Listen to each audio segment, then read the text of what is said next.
Good afternoon, everybody. Welcome to Talking Real Estate with Champions Real Estate Team here at Berkshire Hathaway Home Services Ambassador Real Estate Company. My name is Mark Wehner II, team leader at Champions Real Estate Team. Joining me today is Russ Williams with Williams Mortgage. So we usually jump on in the afternoon or whenever we can on Wednesday of every week, give you a rundown what's going on in the real estate market and go from there and just keep everyone educated in these turbulent times, I guess, from rates and what the housing market's doing. But let's jump into, as we always do in our graphics here, and just let's see what the numbers are telling us.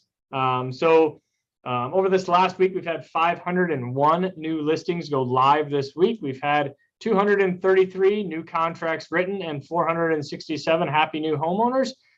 So what does that mean from the week prior? So new contracts, contracts written was about 260 last week. So obviously we're down a little bit. New listings that came on, where were we at? We were about just the same as we did last week, just over 500 last week. So we saw less contracts written. So, what we're seeing in that regards is you're able to basically have a little less competition out there from a buyer's perspective, even though rates are up about 7%, 7.25%, if not a little bit higher. We'll talk to Russ here in a minute about kind of what's going on the rate side of it. But, still a great opportunity to get out there and buy a house, and get those prices, at fair market where you're not necessarily paying those inflated prices as far as the escalation clauses and having multiple offers on some of those houses. Just a little more a normal market, I guess, that we're kind of getting back to, which is a change, I think, for what everyone's seeing and everyone's reading, in the national press and what's going on. So let's look at the 30,000 foot view of what's going on out there in the marketplace. So we got 2,577 homes active in the Omaha and Lincoln multiple listing service. Breaking that down in the Omaha metro area, just over 1,500 homes. Existing home price or existing home for sale is at 671, 831 new construction. We're starting to see a lot of spec homes. I just got out of a mastermind meeting that we meet once a month with about 12 agents or so of what's going on, what everyone is seeing. And new construction, we're starting to see some of the more spec homes going up. So a year ago, 4 or 5 months ago, those spec homes were gone like that. So there's a little more inventory out there, obviously, for the new construction side of it. Some of the builders that have seen a little bit of a slowdown as far as houses moving off the shelves. So they're putting a few more specs just from the agents and talking to our masterminds that represent the builders, just to keep their crews kind of busy so that they can keep those houses going in that regard. So I don't see that prices are going to come down, drastically in that manner, but you may be able to get a good fair price for new construction, may come down just a little bit.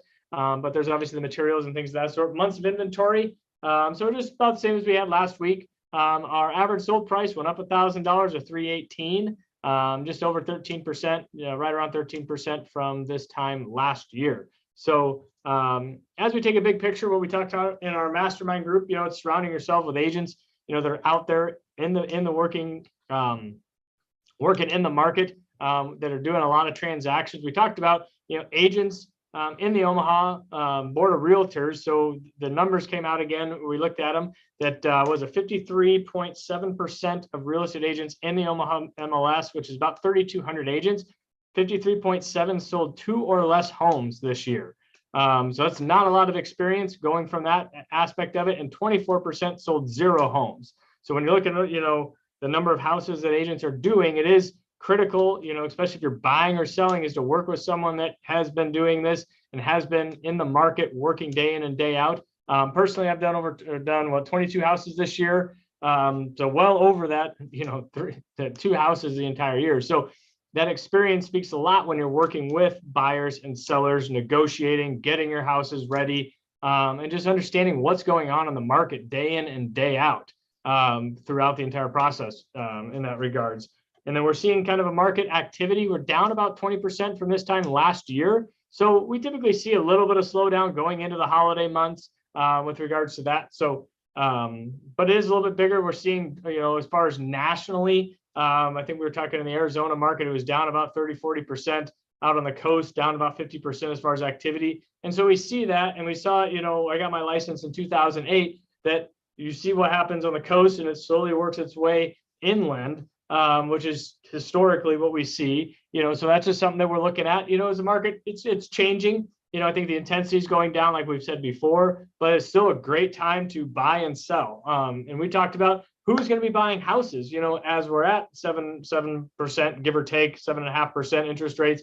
We've talked interest rates maybe going higher just in our mastermind group, and it is who's going to be buying those houses. So some of the major life events, if you're getting married, divorced, kids, downsizing, a lot of those things, we're kind of out of that 3% interest rate where it's, oh, great, yeah, I can go buy a house. And, everyone, we're kind of feeling, all excited and, it's all warm and fuzzies. And now we're kind of getting into the depths of buying and selling houses through that aspect of it. So, the thing that we talked about, or I brought up in the meeting, is that, maybe getting into real estate investing. So instead, now you're seeing some of those prices are more reasonable to get into the game, and you may capitalize on your primary residence if you're comfortable with it, that you may have a bunch of equity in that house where you can take your equity and maybe leverage it and go buy real estate. So you're buying real estate with real estate, and creating some of that cash flow, generating that, buying an asset, at this time that we're seeing inflation, and getting in on some of that appreciation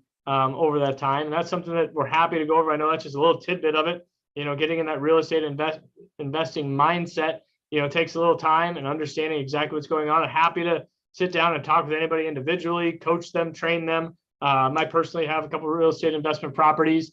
So learning firsthand on what it takes, getting in and analyzing the properties in that regard. So happy to help you, and diversify. Maybe you've seen the roller coaster ride that we've seen in the stock market, bond markets out there, maybe transferring, putting some of those assets someplace else, and diversifying. So it's always great. And putting, many different fingers in different pots out there to help, combat, what's going on in the general marketplace of it. But I guess along with that, so if you're buying a house, we need to get a mortgage typically. So let's jump in with Russ Williams and see what he's kind of seeing on the mortgage industry side of it. And we've talked about 2-1 buy downs, different what we're seeing that some sellers are offering that, builders are offering that, and the pros and cons. I mean, we can get into a whole different topic and video and be on here for an hour or so explaining that. But if you have any more information, obviously we can touch base with Russ and myself and get you that information. So I guess, Russ, what are we seeing on the mortgage side of it? Well, oddly enough, today we have seen a peak thus far, the highest rates we've seen for 2022, which again are the highest rates we've seen since 2002. And certainly, Mark, this is all tied to inflation. The Fed is, of course, aggressively and actively fighting inflation and have indicated that they will do whatever it takes to bring inflation back under control. When we do see inflation start to moderate, and again, the way that these reports are generated, that major inflation, they're backwards looking. So as we see progress monthly, that may not have a huge impact on the reports that come out that are year over year. So we will see inflation, or we expect to see inflation start to improve, beginning with reports that will come out in October, just given the information that we're replacing from last year with those backwards looking report. As inflation does moderate, we expect rates to come down and affordability to come back, which could set the stage again for price reacceleration as we go into next year and the following year. And again, it's very difficult right now for buyers to get loans without paying points. And the significant reason for that, Mark, is because the secondary market is expecting those loans will pay off early. Things like Fannie Mae and Freddie Mac. Meaning, if you took a loan out today at 7.5%, and we were correct that rates did drop next year, it's quite likely you're going to be refinancing that loan to a lower rate next year. And what a lot of consumers don't understand is that the entire amount of interest, that 7.5%, is not paid to the servicer of the loan. They typically only make between 1/4 and 3/8%, but they pay as much as 1% of the loan amount or more simply for the rights to service that loan, which means those loans are not profitable to the lender. They actually lose money if they prepay early. So a lot of lenders are asking for points to be paid up front in order just to get the loan. But to your point, we are also seeing a really nice tool that we haven't seen for a while, but it is not new. It's called a buy down, temporary buy down, where it allows the buyer to purchase the home at a finance rate that for the early years, maybe years 1 and 2, are 1 or 2% below what the market rate is. That way it gives them a little bit more comfortable payment for that 1 or 2 year period of time, and they can always refinance in a year or two when we see interest rates drop down further. It also can be a great tool for a seller in the event that they're looking at a price reduction. Perhaps that seller might be willing to apply that price reduction towards the buyer's temporary buy down. That way, the home might look a little bit more attractive to a prospective buyer who would be purchasing it with an interest rate that's below market rate. So if you have any questions on that, feel free to reach out to myself or to reach out to Mark and his team. Again, this is still a great time to buy a home. I know we're not seeing 15% appreciation like we have been seeing here for a little while in many parts of the country, but even Zillow is projecting that over the next 12 months, we'll see somewhere around 2 to 3% appreciation, which would suggest that we won't see a wholesale fall off in home prices. Certainly some price points might soften or plateau a little bit, but overall, we're still expecting to see price growth. Yeah, and I think like you said, I don't think it's a sustainable market if we're going up 15% every single year, because our earnings and our wages aren't gonna keep up with that, because as those prices go up, people keep buying new houses. Obviously, those mortgage payments are going up. Obviously, especially now with interest rates.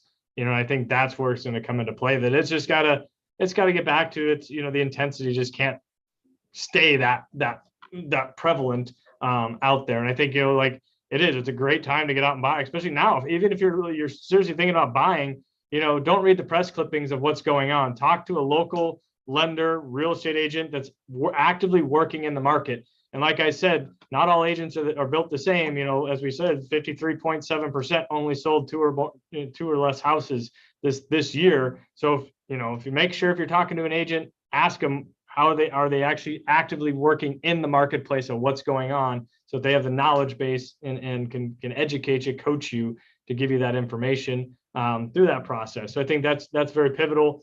I think it is, from getting out in the market, like we touched on, marry the house, date the rate, because as the prices, they're going to, like you said, going to start stabilizing a little bit, not getting as crazy out there. I see consistently in my email box of price reduced, give me an offer, agents sending that out there as the houses are priced a little bit. Condition is important. We touched on this in our mastermind meeting, is that, if you're selling, maybe redoing the carpet, that $5,000 investment or, $10,000 investment of getting that house ready may earn its money back in there. I've heard a lot of agents, that have said, oh, don't do this, we'll get it for you on the house. Well, that you could do that back when you were just basically taking orders, and writing, 10 contracts, and it didn't matter what your house looked like. People just wanted to get the house at the low interest rate.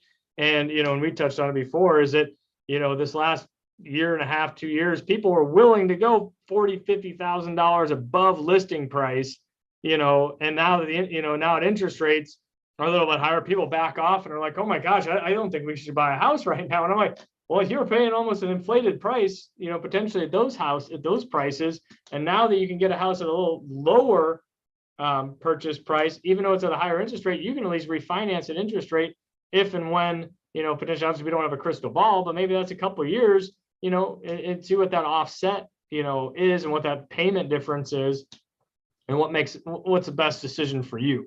And that's what we're here for, is to give you all those examples and scenarios and sit down and say, does this make sense? Does this make sense?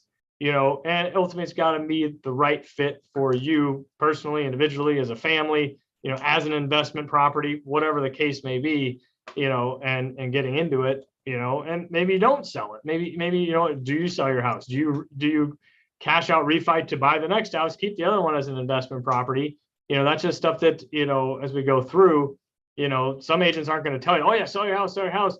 I've had a handful of clients this last couple of years that I've literally explained to them, I'm like, you can cash out, refi, take 75% of that equity out, go buy your next primary house, your next home that you want to live in, keep your current house as an investment property. And, they're like, well, aren't you talking yourself out of selling our house? And I'm like, well, yeah, but if it's going to help you generate wealth, and then maybe you're going to grow that, and we can grow together. I can help you find those investment properties, and we can buy 5-10 investment properties, in that regards, and you're helping yourself set your, financial freedom up over the next, 30 years. That's great. It's having that long-term outlook of what's going on out there in the real estate market. I get excited about it because I think it's fun in regards to that. So I love helping it. And sometimes people are like, hey, Mark, I don't want to deal with that. Okay, great. Let's put a for sale sign in the yard. Happy to help you. Let's get on to the next one, and doesn't make sense. But I want you to have that information, because most real estate agents probably aren't talking about keeping your house as an investment property. They're wanting to throw a sign in the yard, help you with the next one. And that's great because maybe there's not, they don't know that much about the real estate investment side of it, to give you that knowledge of what's going on out there. So, but I don't know, Russ, you have anything else you want to add? I feel like I kind of went off on a little. No, this is good. This is good. I'll reiterate your point. Don't just listen to what the press is saying. The press, if it bleeds, it leads, and they want as many exaggerated stories as possible. Talk with the local agent about the local neighborhood, and that will protect you and your family the best. Don't listen to the media. They're not the experts. Mark and his team are. Yep. So happy to help you. So as always, appreciate you jumping on with us today. You can comment, like us, subscribe on our YouTube channel, LinkedIn, Facebook page, all those fun things that we got out there. So happy to help you. You got my number here, 402-672-7670, and my email. Russ is up here on the top here, 290-8936. We're happy to help you set up a Zoom meeting, meet in person, whatever works, and just get you started. And even if you're thinking about buying a house in the next year, 2 years, if you're coming out of college, and you want to, not pay, rent prices are going up still. So that's something that, as a real estate investor, you're going to capitalize on, but it's coming out of school, and you need to rent or live at home, save that money and get in the game. It's all just get your foot in the door, get a house. I mean, that's what I did basically right out of college, lived at home for a year or two till I realized I was staying in Omaha, bought my first house, sold it, I don't know, 10, 12 years later and made $100,000 just basically in appreciation. And had I been renting, I would never have that appreciation. So it's just those things that if you can pull the trigger, and we're happy to help you, at least get you a game plan to know where to go and how to do it. So, but appreciate you. And thank you for listening. If you have any questions, reach out to us. Happy to help.